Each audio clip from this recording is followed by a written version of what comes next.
Hello everybody, welcome back to TechTube. I hope you all are doing great.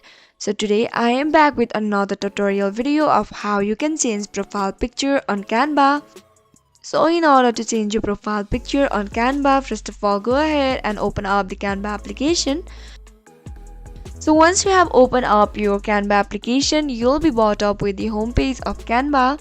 Now from the left hand side of your screen, go ahead and tap on that three dots or three bars, or you can call it a menu bar. Once you tap on it, now here you can see the little profile icon with a name written on it. Go ahead and tap on it.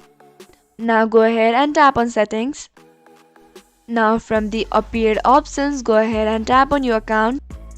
Now you can see your little profile that you have added previously.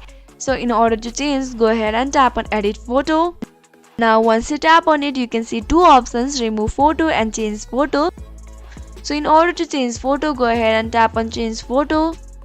Now you can select the photo from your library, or you can choose a file, or you can also take a picture right there. So just select from where you want to upload a photo. Once you have done it, you can just save it and you are good to go. So this is how easily you can change profile picture on Canva. So I hope you found the video to be helpful and informative. If yes, go ahead and subscribe to our channel and do not forget to press on notification bell for more updates.